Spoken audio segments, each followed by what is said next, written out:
traído hasta aquí, no nuestras fuerzas ni nuestra bondad. Tú nos has traído hasta aquí, por eso toda la gloria y la gratitud, por eso todo el honor para ti. Pues quien sin tú ha sido refugio, y quien sin tú calmó nuestra sed, y quien sin tú ha sido el sustento cuando todo faltaba.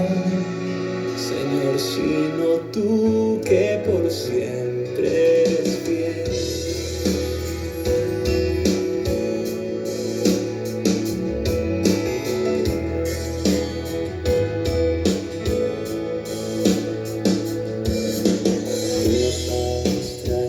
Hasta aquí,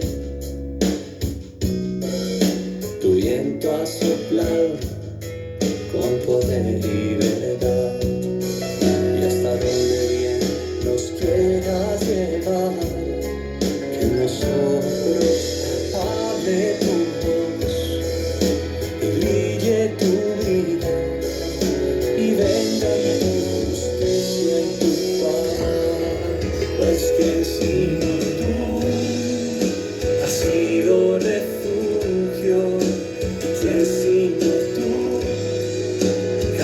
nuestra sed, y quien sino tú has sido el sustento cuando todo faltaba.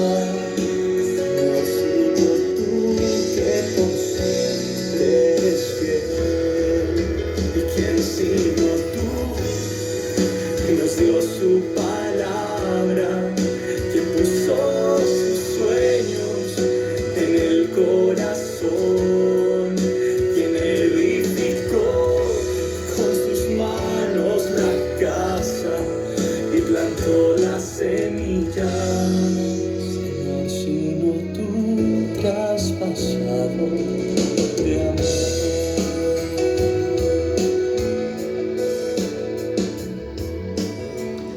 Bueno, ¿qué tal? ¿Cómo están? El que cantaba es el ecuatoriano Santiago Benavides. Unas letras preciosas tiene realmente de su autoría, y da gusto escuchar composiciones que realmente tienen vida detrás de eso, ¿no? Yo escucho esta letra, lo que dice, y lo mínimo que estoy pensando es cuando se desata la persecución allá por finales del año 36.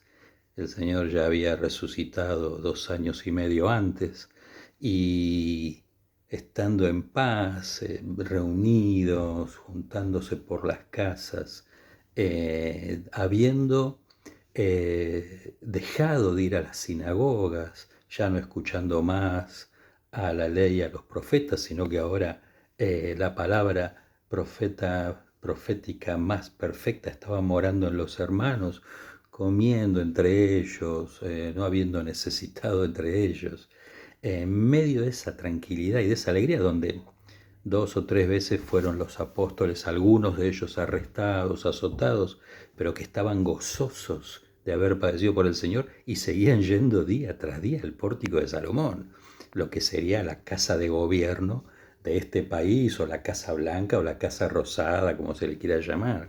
Y ahí, a un costado, hablando de Cristo abiertamente, el que, por ejemplo, el Señor resucita ahí por mediados del año 34, ¿no?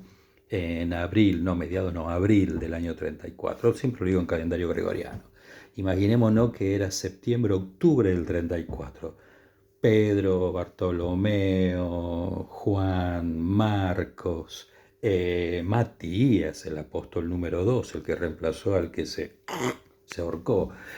Imaginémoslos ahí en el pórtico, hablando abiertamente de Cristo a viva voz. Y pasaban los sumos sacerdotes, venían los saduceos, que era la casta adinerada y la casta gubernamental, junto con los escribas, que eran los juristas de esos días, y escuchando a esta gente gente del vulgo, sin letras, si la mayoría en el mundo eran todos analfabetos, escuchando a estos hermanos hablando a viva voz que el que habían crucificado, no sé, 5 meses atrás volvió a la vida y de él estamos dando testimonio y la tenían acá las autoridades en aquellos días, porque en las sinagogas se seguía hablando de lo mismo de siempre, pero resulta que miles de personas, incluidos todos los que vinieron para Pentecostés de ese año, desde ya mediados de marzo, empezaban a llegar a Pentecostés, porque los primeros días de abril ya era, perdón, venían para Pentecostés y para las Pascuas, y para los primeros de abril se cumplían, empezaban las Pascuas, y el Señor lo crucifican en Pascuas de ese año. Toda esta gente, que eran miles y miles, no pisaron una sola sinagoga a partir del testimonio de Pedro, que va a ser unos 50 días después, cuando es Pentecostés. Entonces toda esta gente empezó a producir un vacío en Judea, en las sinagogas de Judea, porque esta gente que encima había venido muchos del extranjero, de las zonas de Persia, Siria, perdón si estoy diciendo algún dato pifiado, Egipto, de donde sea, de Galacia, de las zonas de Grecia, de Roma, que eran todos los judíos de la dispersión que venían, no volvieron, se quedaron. Y eso hizo que perdieran esto, ¿no? También. Entonces, escuchándolos en esa situación, esta gente empieza a asentarse en toda Judea y en Betania, en Jericó, en Jerusalén y todos alrededor de Jerusalén empiezan a sentarse hospedados por los hermanos. Y en esto que se quedan, al cabo de 2 años y medio, habiéndose ya insertado a la vida de Judea, donde algunos sí volvieron, pero quizás fueron los menos, se desata la persecución y esta gente se tiene que ir. Y la gran mayoría se va para el norte, cruzan algunos por Samaria, otros cruzan el Jordán del otro lado y se van por el otro lado para no pasar por Samaria. La mayoría pasó todo por Galilea, algunos se asientan en Fenicia y otros llegan a Antioquía, y los que estaban ahí en Judea y tenían algunos pesos se pagaron un lugarcito en el barco y se fueron para Chipre. Por eso que cuando va en el año 47 Pablo, se va a encontrar hermanos en Chipre, que había cuerpo de Cristo en Chipre. Pero esta gente se fue con una mano atrás y otra adelante. Se fue con lo que tenían puesto, como se suele decir. Si tenían algunas frutas en un canasto, ahí las metieron rápido en la alforja y se las llevaron. Las monedas que tenían se las llevaron. Quizás no llegaron a saludar a su parentela que seguía reuniéndose en la sinagoga los días de reposo, que no habían creído. A lo mejor hubo matrimonios que la mujer se fue porque el marido no creyó, pero la mujer creyó y obviamente que no se iba a quedar para que no la pasaran por...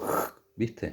Entonces la iban a meter presa. ¿Qué sentido tenía? Pablo ya tenía cartas de persecución para finales del 36. ¿Qué sentido tenía quedarse si el Señor dijo, cuando pasen estas cosas, huyan? ¿Por qué? Porque la luz no se puede apagar. La luz tiene que estar siempre encendida. La sal no puede ser pisoteada porque 100, 200 personas que están en tinieblas dicen, arréstenlos a todos, métanlos presos, azótenlos. No, no, no, no, la sal no puede ser pisoteada. Huyan, dijo el Señor, y huyeron. Ahí no había cobardía, ahí había coraje. Había que tener coraje para irse en esas condiciones con la sandalia que tenían puesta, la túnica, la ropa, el vestido, y salir corriendo rápido, dejando la casa, dejando el trabajo, dejando todo. Porque la luz debe estar puesta sobre una colina para que alumbre a todos. Y si ahí no querían que hubiera luz, ningún problema, nos vamos para otro lado. Pero no nos van a pisotear. nos vamos, llevamos la sal y vamos a salar otras regiones, vamos a alumbrar con aquel que está dentro nuestro en otras regiones. Y así fue como llegaron a Fenicia, Antioquía, a Chipre en esa primer persecución. Y deben haber dicho, tú nos has traído hasta aquí, y ahora cómo continuamos.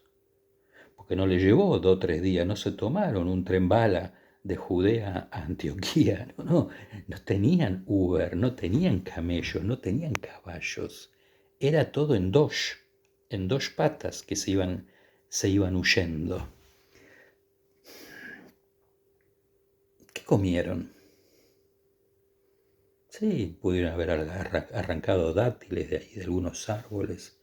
Llegada la noche, si paraban al lado del mar de Galilea, tiraban una línea y pescaban algo.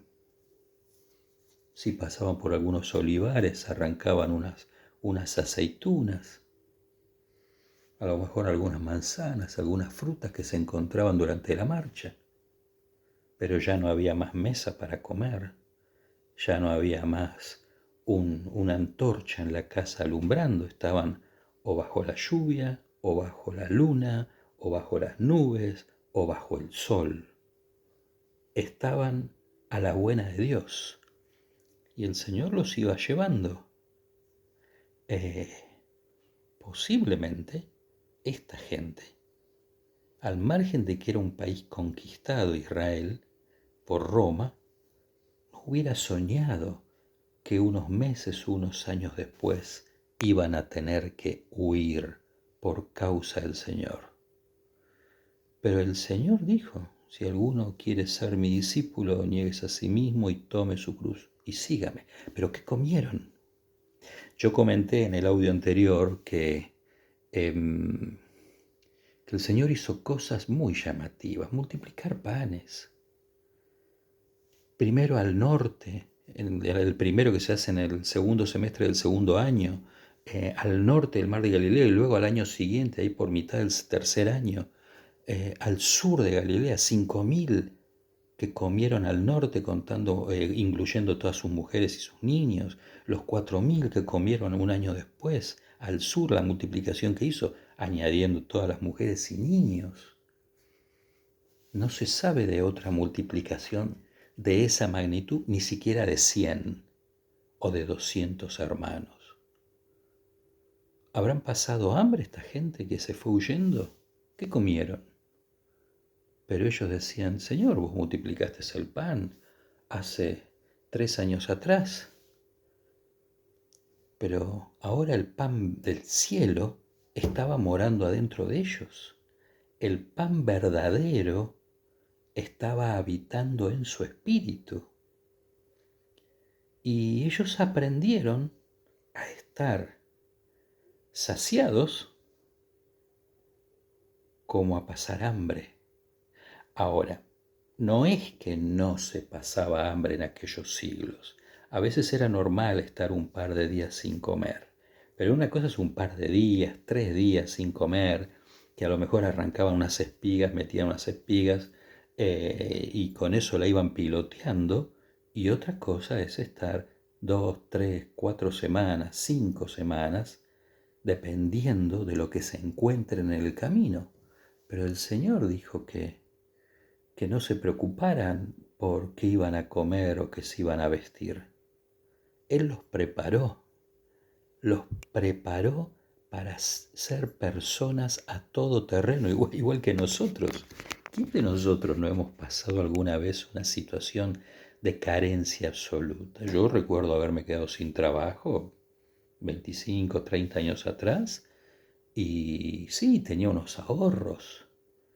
Y decíamos, Señor, yo no quiero ser carga a nadie, mis hermanos no son carga a nadie, nos mantenemos con nuestras manos, pero en esta situación lo único que te pido es que voy a salir todos los días a buscar trabajo para no ser carga a nadie y vos sabés que tengo unos ahorros.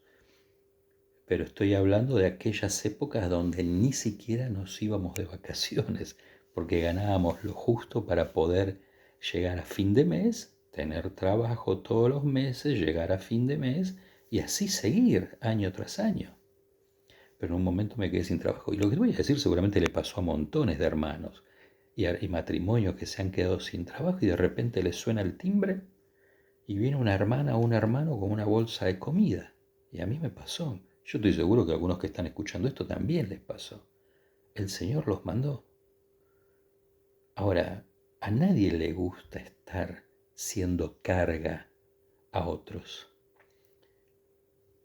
A mí, yo no me quedé sin trabajo porque a mí me perseguían por causa del Señor, sino por los vaivenes de estos países en los que vivimos, aquí en Sudamérica, donde las cosas son pan para hoy, hambre para mañana, son inestables. No voy a entrar en esos temas gubernamentales, pero se sabe que Latinoamérica a veces parece tierra movediza. Estoy hablando en general, ¿no? Entonces, el Señor nos ha sostenido. Me acuerdo una vez que estuve estimativamente 6 meses. Tuve que renunciar por temas de salud. Tenía la presión ahí, pisando, estaba en 10-20, 10-19, la pastilla no me la bajaba. Y tuve que renunciar por una situación laboral que estaba transitando y no tenía mucho sentido. Y yo hice los cálculos de mis ahorros y yo sabía que tenía para tirar un año, 10, 11 meses. 6 meses estuve. Me despertaba a las 3 de la madrugada, orando y llorando. O como quien dicen, a Dios rogando y con el mazo dando, y a la mañana temprano saliendo a buscar trabajo.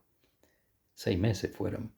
En esa época, en ese momento, en esa situación, no me tocó el timbre nadie, pero yo tenía ahorros.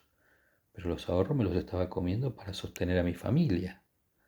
Sin embargo, después de 6 meses, el Señor me proveyó trabajo, porque yo siempre digo, cuando no tenemos trabajo, nuestro trabajo es encontrar trabajo, porque no queremos ser carga a nadie. Así que en estos temas tan delicados, el Señor multiplicó en una ocasión para darle de comer a 5.000 más mujeres y niños y en otra para darle de comer a 4.000. Pero no se repitieron estas multiplicaciones. Pero esos hechos que hizo el Señor durante sus 3 años fueron grabados en el espíritu de sus discípulos y de los 120 y de los 3.000 y de los 5.000 y los miles y miles que se agregaron, que cuando se desata la persecución, ellos lo tenían muy grabado eso, pero también tenían grabado que los pájaros no hacen nada, sin embargo siempre tienen comida. El Padre los alimenta. ¿Cuánto más a nosotros, personas de poca fe? Pero la principal comida no es la que alimenta el estómago, porque esa se va al inodoro. La principal comida es Cristo. Por eso es que Lucas bien lo registra cuando dice por boca de Jesús que si ustedes siendo malos saben dar buenas dádivas a sus hijos, ¿quién, qué padre, si su hijo le pide un pedazo de pan, le va a dar una piedra o una víbora? ¿Cuánto más vuestro Padre no les dará el Espíritu Santo a los que se los pida? Porque ese es el alimento verdadero que no se va al inodoro. Cristo es el alimento que nos ha dado el Padre que queda en nuestro espíritu.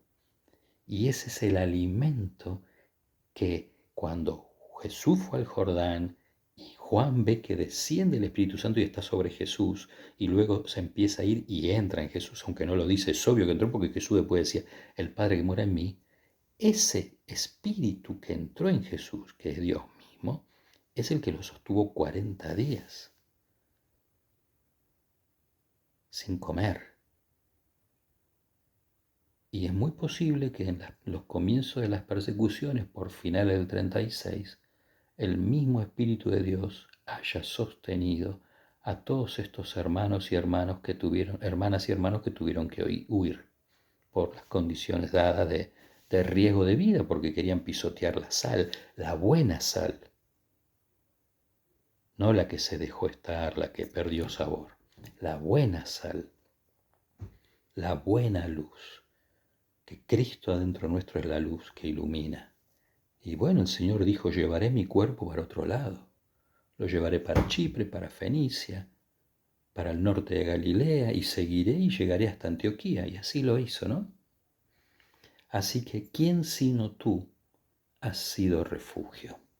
¿Quién sino tú calmaste nuestra sed?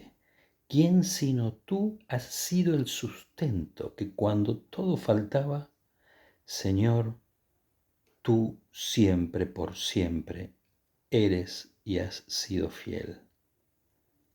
Eso decía Santiago Benavides en esta canción. Y me acordé de mis hermanos del primer siglo, de lo difícil que la pasaron. No la hago más larga, ya dije lo que tenía que decir. Un cariño para todos y será hasta la próxima.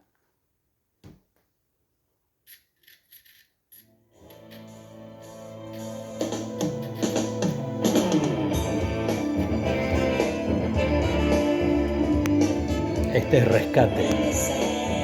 Los santos marchan.